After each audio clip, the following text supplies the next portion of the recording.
Elections ఇలాంటి panchayat elections మీరు చూసి వచ్చారు కాబట్టి ఆ పోలింగ్ పర్సంటేజ్ ఎలా ఉంది, అలాగే గెలిచిన అభ్యర్థులు ఎవరు ఏ పార్టీలో ఉంటారు, ఎవరెవరికి మద్దతు ఇచ్చారు, రేపు మళ్ళీ గెలిచిన వాళ్ళు ఏ పార్టీలోకి వస్తారో దేంట్లో ఉంటారో, ఇవన్నీ కూడా చాలా కన్ఫ్యూజన్గా ఉన్న పరిస్థితుల్లో ఏం చెప్పదలుచుకున్నారు? ముందుగా విజిత గారికి, ప్యానల్ మిత్రులకు, టీవీ వీక్షకులకు శుభ సాయంత్రం. ఇప్పుడు గ్రామ పంచాయతీ ఎలక్షన్స్ అంటే అది లోకల్ బాడీ అంటారు కదా, లోకల్ బాడీ కాబట్టి వార్డ్ లెవెల్లో సర్పంచ్ లెవెల్ ఏదైతే ఉందో గ్రామంలో కీన్ కాంటెస్ట్ ఉంటుంది.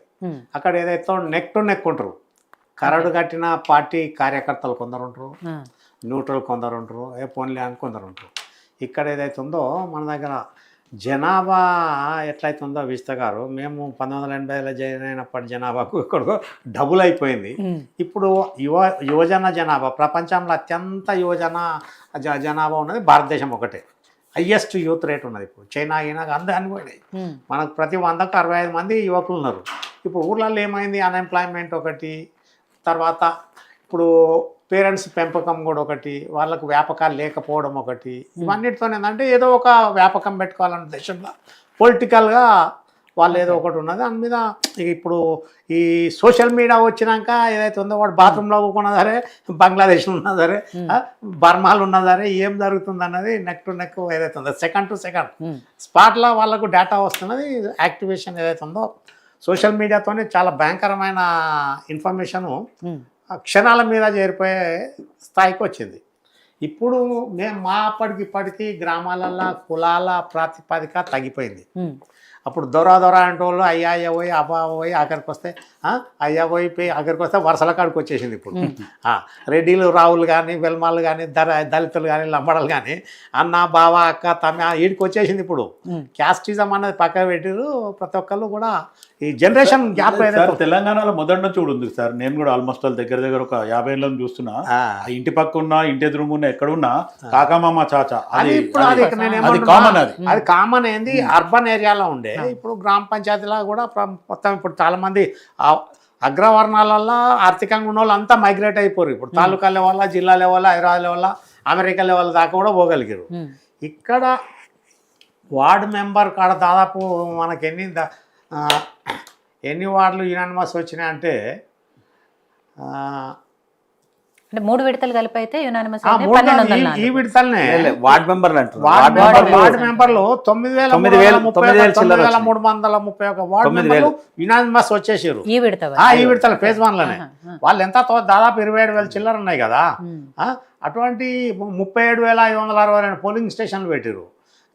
దాదాపు 56 లక్షల ఓటర్లు ఉండే ఈసారి.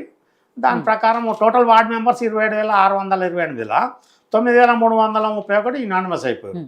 ఇక సర్పంచ్ల కాడకు వచ్చారు కూడా చాలా 395 మంది యునానిమస్ వచ్చారు. ఆ యునానిమస్ రావడంలో ఆక్షన్లో అది దాని మీద అది లోకల్లో గ్రామ పంచాయతీకి డిఫరెన్స్ ఉంటుంది.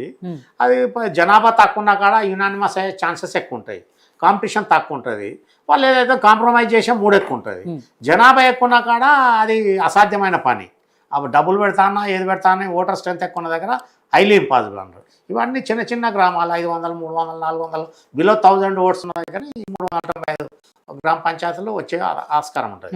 ఇక్కడ ఏదైతే ఉందో ఇక్కడ వరస్ట్ కల్చర్ ఏదైతే వచ్చిందో తెలంగాణ అయినాక, తెలంగాణ 2014 తర్వాతనే ఈ డబ్బుల కల్చర్ ఎక్కువ గ్రామ పంచాయతీ లెవెల్లో, వార్డు లెవెల్లో చాలా బలంగా పాతుకపోయింది. వార్డు సర్పంచ్లు కూడా 50 లక్షలు 60 లక్షలు పెట్టి గెలిచిన సందర్భాలు ఉన్నాయి 10 ఏళ్ళ కింద. అటువంటి చాలా హేయమైన కల్చర్ను తీసుకొచ్చి అడాప్ట్ చేసుకున్న వరకు ఇప్పుడు గ్రామాలలో మామూలు వాడు ఏదైతే ఉందో ఆనెస్ట్గా పోటీ చేద్దామంటే వాడికి నామినేషన్ మీద ప్రపోజల్ పెట్టే పరిస్థితి లేకుండా వచ్చేసింది. ప్రతి దగ్గర డబ్బు మాయం వచ్చేసింది కదా. ఇది ఇప్పుడు ఈ గ్రామ పంచాయతీల గతంలో ఏదైతే ఉందో 1947 తర్వాత మొదలుపెట్టి 2014, 2000 వరకు కూడా సర్పంచ్ల దగ్గర ఇంత కాంపిటీషన్ లేదు, ఇంత లెక్క లేదు. ఎప్పుడైతే ఈ సెంట్రల్ ఫండ్స్ రావడము, చాలామందికి తెలియని డబ్బులు రావడంతో వరకు కాంపిటీషన్ ఎక్కువైపోయింది. ఇప్పుడు గవర్నమెంట్ ఆఫ్ ఇండియా కాంట్రిబ్యూషన్స్ చాలా ఉంటుంది. మెడికల్ కానీ, ఫారెస్ట్ కానీ, అగ్రికల్చర్ కానీ, ఐకేపీ కానీ ఏదైతే ఉందో ఇవన్నిట్లో వచ్చేటి అది జనాలకు లెక్క తెలియదు. కాకపోతే ఇక్కడ ఏదైతే ఉందో గవర్నమెంట్ డైవర్ట్ చేసే పరిస్థితికి వచ్చింది. వాళ్ళు వచ్చిన ఫండ్స్ కూడా చాలా మటుకు స్ట్రీట్ లైట్స్ అవి కూడా గవర్నమెంట్ ఆఫ్ ఇండియా ఫండింగ్ ఇస్తుంది. ఎడ్యుకేషన్ పరంగా కూడా ఇవన్నీ ఏదైతే ఉందో లెక్కలు ట్రాన్స్పరెన్సీ ఉండదు గ్రామ పంచాయతీకి.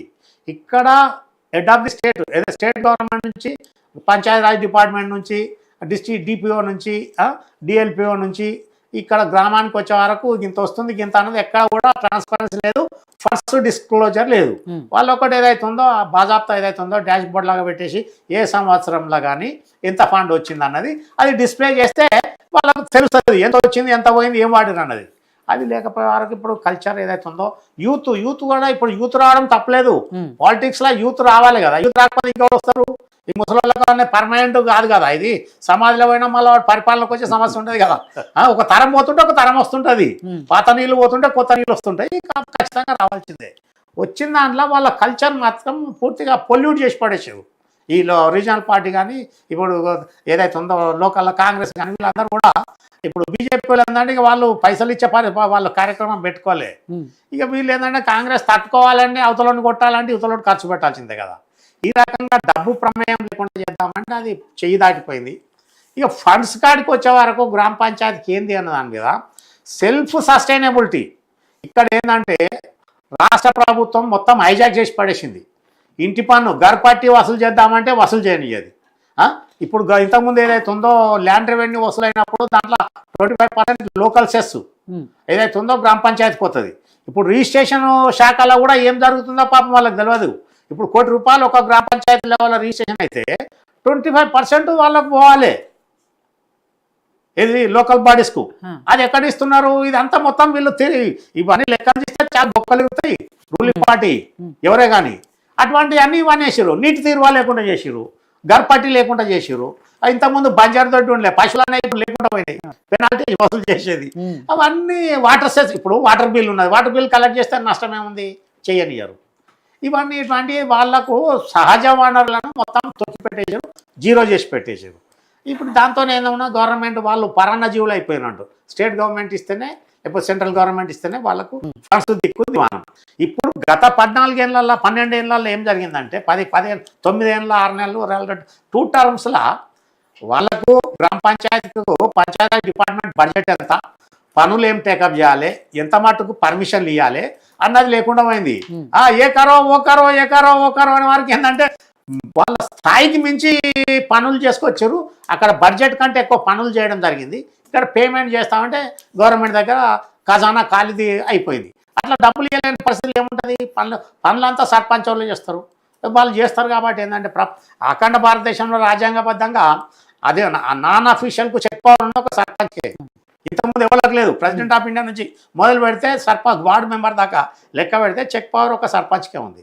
వాళ్ళు ఉన్నది కాబట్టి నడిపించుకుందాం అన్న ఉద్దేశం ఉన్నారు. డబ్బు ప్రమేయం బడ్జెట్ పెరిగినా కొద్దిగా అక్కడ గ్రామ పంచాయతీలో కాన్సన్ట్రేషన్ ఎక్కువైతున్నది.